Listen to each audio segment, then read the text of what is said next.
നമ്മുടെ പ്രഭാത ധ്യാനത്തിനായി ദൈവവചനത്തിൽ നിന്നും വളരെ സുപരിചിതമായ ഒരു വചനം വായിക്കാം. സങ്കീർത്തനം 119 54 വാക്യം. ഞാൻ പരദേശിയായി പാർക്കുന്ന വീട്ടിൽ നിന്റെ ചട്ടങ്ങൾ എൻ്റെ കീർത്തനം ആകും. ഇസ്രായേലിൻ്റെ രാജാവായിരുന്ന ദാവീദ് സങ്കീർത്തനക്കാരനാണ്, പാട്ടുകാരനാണ്, പാട്ടുകൾ ചമയ്ക്കുന്നവനാണ്. വെറുതെ എന്തെങ്കിലും ഒരു പാട്ട് പാടുകയല്ല. ദൈവത്തിന് പാടിയ പാട്ടുകൾ മുഴുവനും, കീർത്തനം പാടിയ പാട്ടുകൾ മുഴുവനും ആത്മാവിൽ ഉൾക്കൊണ്ടുകൊണ്ട് അനേക അർത്ഥശകലങ്ങൾ ചേർത്തിണക്കി പരിശുദ്ധാത്മ നിയോഗപ്രകാരം താൻ കമ്പോസ് ചെയ്തിട്ടുള്ള അനേക പാട്ടുകളാണ് സങ്കീർത്തനത്തിൽ ഉൾപ്പെടുത്തിയിട്ടുള്ളത്. ചില വാചകങ്ങളും ചില വാക്യങ്ങളും അല്ലെങ്കിൽ ചില കാര്യങ്ങളൊക്കെ ഞാൻ എന്ന പദത്തോടുകൂടി ആരംഭിക്കുന്ന ഏത് വാക്യങ്ങളും ചില ദിവസങ്ങൾക്കുള്ളിൽ അത് നിരന്തരമായി നാം അതിനെ തുടർച്ചയായി വായിച്ചാൽ ആ വാക്യങ്ങൾക്ക് നമ്മോട് സംസാരിക്കുവാനുള്ള ഒരു സംസാരശേഷി ഉണ്ടോ എന്ന് തോന്നുമാറ് അത് നമ്മോട് തന്നെ സംസാരിച്ചു തുടങ്ങുന്നതായി കാണാം. നമുക്കറിയാം, നമ്മുടെ ഭവനങ്ങളിൽ ലക്ഷങ്ങളും കോടികളും ഒക്കെ ചിലവഴിച്ച് നാം ഒരു ഭവനം ഉണ്ടാക്കിയാൽ ആ ഭവനത്തിൻ്റെ ആ വാതിൽക്കലോ വീടിനകത്തോ അലങ്കാരത്തിന് വേണ്ടി എഴുതി വയ്ക്കുന്നതായ ഒരു വാചകമാണ് അല്ലെങ്കിൽ ഒരു വാക്യമാണ്, ഞാൻ പരദേശിയായി പാർക്കുന്ന വീട്ടിൽ നിന്റെ ചട്ടങ്ങൾ എൻ്റെ കീർത്തനമാകും. കേവലം ഭൗമികമായ ഒരർത്ഥത്തിലായിരിക്കാം നമ്മൾ അത് എഴുതി വച്ചിരിക്കുന്നത്, അല്ലെങ്കിൽ ദൈവസന്നിധിയിൽ ആ ഭവനത്തെക്കുറിച്ചുള്ളതായ ഒരു സമർപ്പണബോധം നമ്മളിൽ ഉൾക്കൊണ്ടുകൊണ്ടായിരിക്കാം നമ്മൾ അങ്ങനെ ഒരു വാക്യം എഴുതി വയ്ക്കുന്നത്.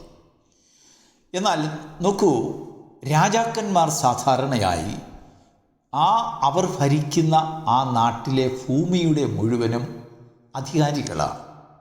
പഴയ കാലത്ത് രാജഭരണം നിലനിന്ന കാലത്ത് ഒരു വയ്പുണ്ടായിരുന്നു. എന്താണെന്ന് ചോദിച്ചാൽ, നാട്ടിലെ ഭൂമി സമ്പത്ത് മുഴുവനും രാജാവിൻ്റെയാണ്. അതിൻ്റെ ഓണർ, ലോഡ്, അത് രാജാവാണ്. നമ്മൾ ഗൾഫ് രാജ്യങ്ങളിലൊക്കെ നമ്മൾ പരിശോധിച്ച് നോക്കിയാൽ അവരവരായിരിക്കുന്ന ആ എമിറേറ്റ്സുകളിൽ അതിൻ്റെ രാജാവ് ആരാണോ ആ രാജാവിൻ്റെയാണ് ഭൂമി. എന്നാൽ നമുക്ക് തീരെഴുതി തന്നിരിക്കുന്നതായ പ്രമാണ്യമായിട്ടുള്ളതായ വസ്തുവകളൊക്കെ നമ്മൾ രാജാവിൻ്റെ കയ്യിൽ നിന്നും പാട്ടത്തിനെടുത്തിട്ടുള്ളതാണ്. അങ്ങനെയാണ് വ്യവസ്ഥ. നമ്മുടെ നാടുകളിലും ഒക്കെ ദേശം മുഴുവനും ഗവൺമെൻറ്റിൻ്റെയാണ്. ഒരു ഗവൺമെൻറ് പ്രൊജക്റ്റ് വരുന്ന ഉടനെ നമ്മൾ പാർക്കുന്ന വീട്ടിൽ കൂടെയാണ് ഒരു റോഡ് കടന്നു പോകുന്നതെങ്കിലും അത് നമ്മുടെ വിസമ്മതം കൂടാതെ തന്നെ നമുക്ക് അതിൻ്റെ വില തന്നിട്ട് നമ്മളെ അതിൽ നിന്ന് ഇറക്കി വിടുവാൻ അധികാരം ഗവൺമെൻറ്റിൻ്റെ പക്ഷത്തുണ്ട്. കാരണം ഭൂമി മുഴുവനും ഗവൺമെൻറ്റിൻ്റെയാണ്. നോക്കൂ, ഇവിടെ ഒരു രാജ്യത്തിൻ്റെ മുഴുവനും അവകാശിയും അധികാരിയും അല്ലെങ്കിൽ അതിൻ്റെ ലോഡ്, അതിൻ്റെ അവകാശിയായിട്ടുള്ളതായ രാജാവ് തൻ്റെ അരമനയിൽ ഇരുന്നു കൊണ്ട് ദൈവത്തിൻ്റെ സന്നിധിയിൽ ഒരു സങ്കീർത്തനം എഴുതുകയാണ്. ഞാൻ ഈ ഭൂമിയിൽ അല്ലെങ്കിൽ ഈ രാജ്യത്ത്, ഈ കൊട്ടാരത്തിൽ അതെൻ്റെ സ്വന്തമല്ല, ഞാൻ ഇവിടെ ഒരു പരദേശിയാണ്. നമുക്ക് തികച്ചും അതൊരു അവിശ്വസനീയമായ ഒരു സ്റ്റേറ്റ്മെൻറ്റ് പോലെ തോന്നും. നോക്കൂ, ഈ വാക്കുകൾ കോറിയിടുമ്പോൾ ദാവീദിൻ്റെ ഓർമ്മ പഴയ കാലത്തെ അബ്രഹാമിൻ്റെ കാലത്തേക്ക് പോവുകയാണ്. അബ്രഹാമിനെ ദൈവം വിളിച്ചും കൊണ്ടുവന്ന് മെസൊപ്പൊത്താമിയയിൽ നിന്നും വിളിച്ചും കൊണ്ടുവന്ന്, ഞാൻ നിന്നെ കാണിച്ചു കൊടുക്കാനിരിക്കുന്ന ദേശത്തേക്ക് പോകുക, ആ ദേശം മുഴുവനും ഞാൻ നിനക്ക് സ്വന്തമായി തരും എന്ന് ഒരു വാക്ക് അബ്രഹാമിനോട് പറഞ്ഞപ്പോൾ അബ്രഹാം ഒന്നും ചിന്തിക്കാതെ ദൈവത്തിൻ്റെ വാക്ക് കേട്ടുകൊണ്ട് ദൈവം കാണിച്ചു കൊടുക്കുന്ന ദേശത്തേക്ക് കടന്നു വന്നു. അവിടെ കടന്നു വന്ന് നിത്യവും ആ അബ്രഹാം കൂടാരത്തിനകത്ത് തന്നെ പാർക്കുക. കാരണം എവിടെയാണ് ദൈവം കൊടുക്കുന്നത്, ഏത് ദേശമാണ്, രാജ്യമാണ് കൊടുക്കുന്നത് ഒന്നും ആ ദേശത്ത് കൊണ്ടുവന്നിട്ടും അബ്രഹാമിനോട് ദൈവം ഒന്നും സംസാരിക്കുന്നില്ല. യബൂസ്യരും ഹിവ്യരും ഹിത്യരും തിങ്ങിപ്പാർക്കുന്നതായ അനേക രാജാക്കന്മാർ, നാട്ടുരാജാക്കന്മാർ, ജാതികളുടെ രാജാക്കന്മാർ പാർക്കുന്നതായ ദേശത്തേക്ക് ദൈവം അബ്രഹാമിനെ കൊണ്ടുവന്നെങ്കിലും കൂടാരത്തിൽ പാർക്കുന്ന അബ്രഹാമിനോട് ദൈവം അരുളി ചെയ്യുന്നില്ല, തീറെഴുതി കൊടുക്കുന്നില്ല, പ്രമാണം എഴുതി കൊടുക്കുന്നില്ല, ഒരു രേഖയും കൊടുക്കുന്നില്ല. കേവലം ഒരു വാക്ക് മാത്രം: നിനക്കും നിൻ്റെ സന്തതിക്കും ഞാൻ ഈ ദേശം ഒക്കെയും സ്വന്തമായിട്ട് തരും. ദൈവത്തിന് സ്തോത്രം. ഒരു വാക്ക് മാത്രം. കടലാസിലോ പേപ്പറിലോ മറ്റ് രേഖകളിലോ ഒന്നുമില്ല. അന്നത്തെ കാലത്തും പ്രമാണമൊക്കെ ഉണ്ട്. പ്രമാണമുണ്ട്, രജിസ്ട്രാർ ഓഫീസുണ്ട്, അല്ലെങ്കിൽ മറ്റ് അളവ് രാജാവിൻ്റെ വകയായിട്ടുള്ളതായ അളവ് കാര്യങ്ങളും മറ്റ് രേഖകളുമൊക്കെ സൂക്ഷിക്കുന്ന ഗവൺമെൻറ് സംവിധാനം അതാത് ദേശത്തുണ്ട്. അതുകൊണ്ടാണ് അബ്രഹാമിൻ്റെ ഭാര്യയെ സാറായെ അടക്കുവാൻ വേണ്ടി മഗ്ദല ഗുഹ താൻ വില കൊടുത്ത് പ്രമാണം ചെയ്ത് വാങ്ങിയത്. അന്നത്തെ കാലത്തും രേഖാമൂലമായിട്ടുള്ളതായ ചില ഭൂമി ഇടപാടുകളുണ്ട്. എങ്കിലും ദൈവം സ്വന്തമായിട്ട് കൊടുക്കാമെന്ന് പറഞ്ഞ ദേശത്ത് അബ്രഹാം വന്നിട്ടും രേഖകളൊന്നും ദൈവം കൊടുക്കുന്നില്ല. അബ്രഹാമിൻ്റെ ഹൃദയത്തിൽ ചിന്തയുണ്ടായി, ഇതെന്തൊരു കാര്യം, ഇനിയും എങ്ങോട്ടാണ് പോകുന്നുണ്ടത് എന്ന് അബ്രഹാമിന് സംശയം. ഒരു ദിവസം രേഖയുണ്ടാക്കുവാൻ വേണ്ടി ദൈവം കടന്നു വന്നതായിട്ട് നമുക്കറിയാം. ദൈവം കടന്നു വന്ന അബ്രഹാമിനോട് പറയുകയാണ്, നീ കൂടാരത്തിൽ തന്നെ ഇരുന്ന് ചിന്തിക്കാതെ പുറത്തു വാ. അതിനുശേഷം അവനോട് പറഞ്ഞു, ഈ ദേശത്ത് മുഴുവനും നീ നെടുകയും കുറുകയും നടക്കാൻ പറഞ്ഞു. അബ്രഹാമിന് സംശയം തോന്നി, ഇതെന്തൊരു കാര്യമാണ്, ഈ ദേശം മുഴുവനും സ്വന്തമായിട്ട് എനിക്ക് തരാമെന്ന് പറഞ്ഞ് എന്നെ വിളിച്ചുകൊണ്ട് വന്ന ദൈവം ഇപ്പോൾ പറയുകയാണ്, ഈ ദേശത്ത് നെടുകയും കുറുകയും നടക്കുക എന്ന് പറഞ്ഞാൽ ഈ ദേശം മുഴുവനും നിനക്ക് ക്രൂശിക്കപ്പെട്ടതായിരിക്കും, നിനക്ക് സ്വന്തമല്ല. അപ്പോസ്തല പ്രവൃത്തികളിൽ പത്രോസ് അതിനെക്കുറിച്ച് പരാമർശിച്ച് പറയുമ്പോൾ, ഒരു കാലടി ദേശം പോലും അബ്രഹാമിന് സ്വന്തമായി ദൈവം കൊടുത്തില്ല. എബ്രായ ലേഖനത്തിൽ അപ്പോസ്തലനായ പൗലോസ് ലേഖനം എഴുതുമ്പോൾ എബ്രായ സഭയോട് പറയാണ്, 11-ാം അധ്യായത്തിൽ പറയുകയാണ്, വിശ്വാസത്താൽ താൻ പാർത്തിരുന്ന ദേശത്ത് കൈപ്പണിയല്ലാത്ത ഒരു നഗരത്തിനായി അബ്രഹാം കാത്തിരുന്നു. നെടുകയും കുറുകയും ദേശത്തു കൂടെ നടക്കുവാൻ പറഞ്ഞപ്പോഴാണ് അബ്രഹാമിന് മനസ്സിലായത്, ഇതൊന്നും എനിക്ക് സ്വന്തമല്ല, എനിക്ക് സ്വന്തമായ വേറൊരു ദേശമുണ്ട്. Praise the Lord. ദൈവത്തിന് സ്തോത്രം. പ്രിയപ്പെട്ട ദൈവമക്കളെ, പരദേശി എന്ന ഒരു വാക്കിൻ്റെ അർത്ഥം ഒരു രാജ്യത്ത് പാർക്കുമ്പോൾ ഒരത്യാവശ്യ സന്ദർഭങ്ങളുണ്ടായാൽ, ഒരു എമർജൻസി സന്ദർഭം ഉണ്ടായാൽ, കൊറോണ എന്നോ അല്ലെങ്കിൽ കോവിഡ് എന്നോ ഗൾഫ് യുദ്ധം പോലെയോ മറ്റേതെങ്കിലും ക്ഷാമമോ ഈ ഭൂലോകമാകെ ഉണ്ടാകുന്നതായ ഏതെങ്കിലും ഒരു വിപത്തുകൾ ലോകത്തിൽ നടമാടുകയാണെങ്കിൽ, പല രാജ്യങ്ങളിലും നടമാടുകയാണെങ്കിൽ എന്താണ് അതാത് രാജ്യക്കാർ ചെയ്യുന്നത്? അതാത് രാജ്യക്കാരിലെ അവരുടെ ആ പൗരന്മാരെ രക്ഷിക്കുന്നതിന് വേണ്ടി മറ്റ് രാജ്യങ്ങളിൽ നിന്ന് വന്നിരിക്കുന്നതായ വിദേശികളെയെല്ലാം അവരവരുടെ സ്വദേശത്തേക്ക് പറഞ്ഞയക്കും. എന്ന് പറഞ്ഞാൽ, ചുരുക്കി പറഞ്ഞാൽ, ഒരു എമർജൻസി വന്നാൽ പെട്ടെന്ന് നമ്മുടെ സ്വന്തം ദേശത്തേക്ക് പോകണം. അതിനായിട്ടുള്ള ഒരു മുൻകരുതൽ നമുക്കുണ്ടായിരിക്കണം, ഒരു മുൻ ചിന്ത എങ്കിലും നമുക്കുണ്ടായിരിക്കണം എന്നുള്ളൊരു ധാരണ ആർക്കുണ്ടോ അവരെയാണ് പരദേശികൾ എന്ന് പറയുന്നത്. ദൈവത്തിന് സ്തോത്രം. നമ്മുടെ അനുഭവത്തിൽ കൂടെ പറഞ്ഞാൽ ഈ വചനം പലപ്പോഴും നമ്മുടെ വീടിൻ്റെ ഭിത്തിയിൽ ഒരലങ്കാരമായി എഴുതി വച്ചിരിക്കുന്നത് അക്ഷരികമായ അർത്ഥത്തിൽ ഊന്നിക്കൊണ്ടായിരിക്കാം. ഈ വാചകത്തിന് ദാവീദ് രാജാവ് ഈ വാക്യത്തിന് അല്ലെങ്കിൽ ഈ സങ്കീർത്തനത്തിന് കോറിയിട്ടപ്പോൾ തൻ്റെ ഹൃദയത്തിൻ്റെ അടിത്തട്ടിൽ തിളച്ചു മറിഞ്ഞതായ ഒരു ആത്മഭരണമുണ്ട്. അതെന്താണെന്ന് ചോദിച്ചാൽ, ഭൗമികമായ അർത്ഥം അല്ല താൻ അതിൽ വിവേക്ഷിച്ചിരിക്കുന്നത്. ഭൗമികമായ അർത്ഥമാണെങ്കിൽ താൻ ഒരു രാജാവല്ലേ, ആ രാജാവിൻ്റെ ആണല്ലോ ഭൂമിയും സമ്പത്തും ദേശവും കൊട്ടാരവും എല്ലാം. ദേവദാരി കൊണ്ടുള്ള അരമനയിൽ താൻ പാർക്കുന്ന കാലമല്ലേ. അങ്ങനെയെങ്കിൽ അക്ഷരികമായ അർത്ഥമല്ല, അവൻ്റെ ഉള്ളിൽ നിന്ന് തിളച്ചു പൊങ്ങുന്നതായ, തിളച്ചുയരുന്നതായ ഒരു ആത്മഭരണത്താൽ തൻ്റെ നാവുകൾ ചലിക്കപ്പെട്ടത് ഇന്ന് നാം വിശ്വാസത്താൽ നാം കൈവശമാക്കുവാൻ പോകുന്നതായ ഒരു നിത്യജീവൻ്റെ അവകാശത്തെക്കുറിച്ചുള്ള ഒരു പ്രവചനമാണ്. ദൈവത്തിന് സ്തോത്രം. നമ്മൾ പലപ്പോഴും വിചാരിക്കും, നമ്മൾ പലയിടത്തും മുഴക്കുന്നതായ മുദ്രാവാക്യങ്ങൾ നമ്മുടെ പൗരത്വം സ്വർഗത്തിലാണെന്നും നമ്മുടെ രാജാവ് യേശു രാജാവാണെന്നുമൊക്കെ ലോകർക്ക് കേൾവിക്കാർക്കൊക്കെ നമ്മളേതോ ഒരു പരദേശികൾ ആണെന്നുള്ളതായ ഒരു ചിന്ത ഉദിപ്പിക്കുമാർ നമ്മൾ പല വാക്കുകളും നമ്മൾ ധ്വനിപ്പിക്കാറുണ്ട്.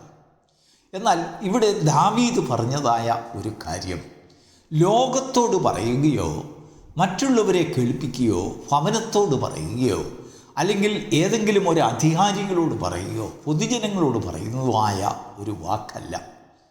ദാവീദ് രാജാവിനോട് തന്നെ സംസാരിക്കുന്ന ഭാഷയാണ്. അങ്ങനെയെങ്കിൽ അവൻ്റെ ആ ഭവനം അല്ലെങ്കിൽ പരദേശിയായി പാർക്കുന്നത് എവിടെ എന്ന് ചോദിച്ചേക്കാം. പ്രിയപ്പെട്ട ദൈവത്തിൻ്റെ മക്കളെ, നാം നമ്മുടെ ശരീരത്തിൽ പരദേശികളാണ്. നമ്മുടെ ശരീരം ഒരു താൽക്കാലിക കൂടാരമാണ്. ദൈവം ചോദിക്കുമ്പോൾ തിരിച്ചു കൊടുക്കേണ്ടതായ ഒരു ശരീരം. നമ്മുടെ കർത്താവ് ഈ ഭൂമിയിലായിരുന്നപ്പോൾ പറയുന്ന, ഇതാ നീ എനിക്കൊരു ശരീരം തന്നിരിക്കുന്നു. എനിക്ക് തന്നിരിക്കുന്നതായ ഈ ശരീരത്തിൽ ഞാൻ വസിക്കുമ്പോൾ ആ ശരീരം എന്നെ വിട്ട് അല്ലെങ്കിൽ ഞാൻ ആ ശരീരത്തെ വിട്ട് പോകേണ്ടതായ ഒരു ദിവസം ഉണ്ട്. ഈ ശരീരം എല്ലായ്പ്പോഴും എനിക്ക് കിട്ടുന്നതല്ല. ഈ ആത്മാവിൻ്റെ വാസം എപ്പോഴും എനിക്ക് ലഭിക്കുന്നതല്ല എന്നുള്ളതായ ഒരു ഉൾക്കാഴ്ചയാണ് നമ്മുടെ ജീവിതത്തിൽ പരദേശി എന്ന വാക്കിന് കൊണ്ടുതരുന്നതായ ആത്മബലം. ആ അർത്ഥത്തിൽ ആര് ഉൾക്കൊള്ളുന്നോ അവർക്ക് അവരോട് സംസാരിക്കുവാനുള്ള ഒരു ഭാഷ ദൈവത്തിൻ്റെ ആത്മാവിനാൽ അവർക്ക് ലഭ്യമായിത്തീരുന്നു. അങ്ങനെ ലഭ്യമായിത്തീരുന്നതായ ഒരു വ്യക്തിയിൽ ചില ചലനാത്മക ശക്തികൾ പ്രത്യക്ഷപ്പെടും.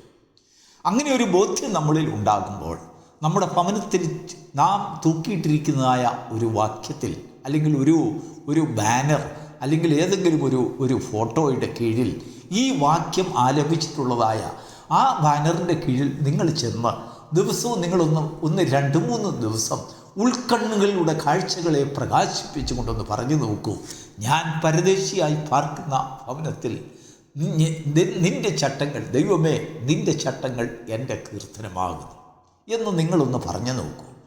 1-2 ദിവസത്തിന് ശേഷം നമ്മൾ പുറത്തു പോകുമ്പോഴും അകത്ത് വരുമ്പോഴും നമ്മെ നോക്കി ആ ഇട്ടിരിക്കുന്നതായ വാക്യശകലം, എഴുതി വച്ചിരിക്കുന്ന വാക്യം എന്തോ ഒരു ജീവക ശക്തി അതിൽ കൂടെ ഉളവായി വന്ന് ആ വാക്യം നമ്മോട് സംസാരിക്കും. ഞാൻ പരദേശിയായി പാർക്കുന്ന ഭവനത്തിൽ നമ്മുടെ ആത്മാവ് നമ്മുടെ ശരീരത്തോട് അത് വാദിച്ച് സംസാരിക്കും. ഇത് നിൻ്റെ ശരീരമല്ല, എൻ്റെ അല്ലെങ്കിൽ ദൈവത്തിന് നിനക്ക് പാട്ടത്തിന് തന്നിരിക്കുന്ന ശരീരമാണ്. താൽക്കാലികമായി നമുക്ക് പാർക്കുവാൻ തന്നിരിക്കുന്ന കൂടാരമാണ് നമ്മുടെ ശരീരം. ഈ ശരീരത്തിൽ വസിക്കും കാലം ഒക്കെയും നാം ദൈവത്തിൻ്റെ ഇഷ്ടം ചെയ്തുകൊണ്ട് നമുക്ക് നിത്യമായ ഒരു പാർപ്പിടം ഒരുക്കുവാനുള്ള ഒരു ഒരുക്കക്കൂട്ടങ്ങൾ നമുക്കുണ്ടാകും. നോക്കൂ, ഗൾഫ് രാജ്യങ്ങളിൽ ഉള്ളവർക്കെല്ലാം ഒരു സ്വപ്നം ഒരു കാലത്തുണ്ടായിരുന്നു. ഞാൻ നാട്ടിൽ തിരിച്ചു ചെല്ലുമ്പോൾ എനിക്ക് ഉന്നതമായ ഒരു ഭവനം വേണം, നല്ല നിലവാരത്തിലുള്ള ഒരു ഭവനം നമുക്ക് ആവശ്യമാണ്. ചോർന്നൊലിക്കുന്ന ഭവനത്തിൽ നിന്നൊരു വിടുതൽ, അല്ലെങ്കിൽ താൽക്കാലികമായി ഉണ്ടാക്കിയതായ വില കുറഞ്ഞ ഒരു ഭവനത്തിൻ്റെ അവസ്ഥയിൽ നിന്നൊരു വിടുതൽ. ഇന്ന് നോക്കൂ, നമ്മുടെ നാടുകളിലെല്ലാം എത്ര മനോഹര സൗധങ്ങളാണ് ആ ആഗ്രഹത്തിനെ അടിസ്ഥാനപ്പെടുത്തി ഉളവായി വന്നിട്ടുള്ളത്.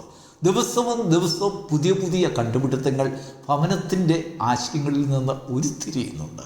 അതിനെല്ലാം സാക്ഷാത്കാരമായി നമ്മുടെ ജീവിതത്തിൽ നമ്മൾ ഏതെല്ലാം സൗധങ്ങൾ പണിഞ്ഞിടുന്നു. ദൈവത്തിന് സ്തോത്രം. എന്തുകൊണ്ടാണ് അങ്ങനെ സംഭവിക്കുന്നറിയാമോ?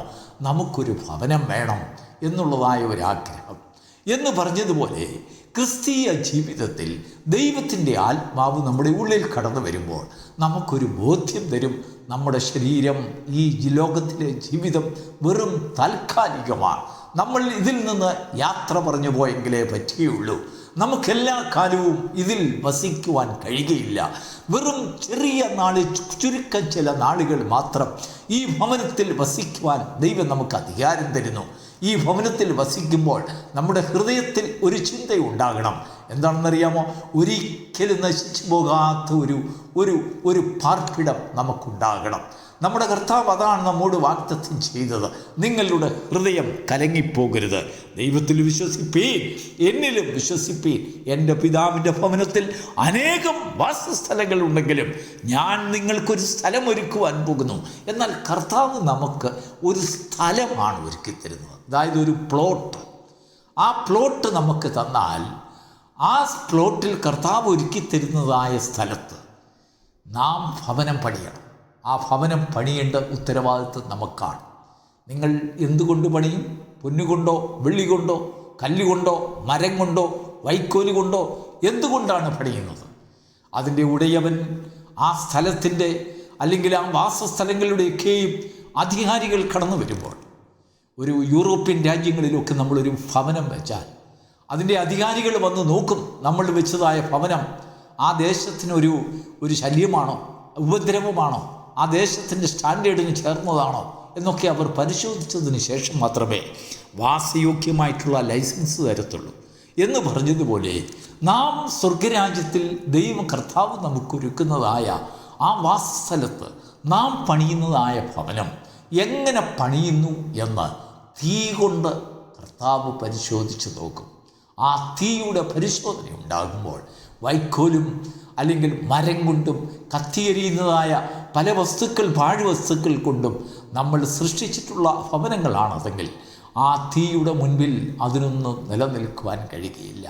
എന്നാൽ പൊന്ന്, വെള്ളി, മറ്റ് വിലയേറിയ വസ്തുക്കൾ കൊണ്ട് നാം നിർമ്മിച്ചിട്ടുള്ളതായ ആത്മീക ഗ്രഹം ആണെങ്കിൽ പരിശോധനയുടെ മധ്യത്തിൽ തകർന്നു പോകാതെ അവിടെ നിലനിൽക്കുന്നതിനിടയായിത്തീരും.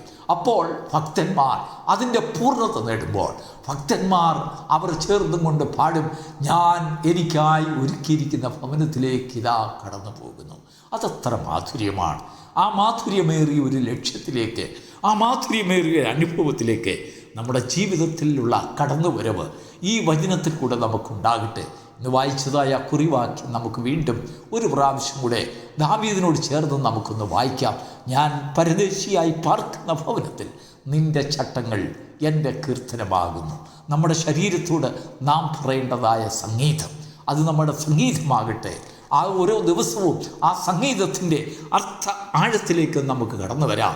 ദൈവം ധാരാളമായി നമ്മെ അനുഗ്രഹിക്കുമാറാകട്ടെ. God bless you.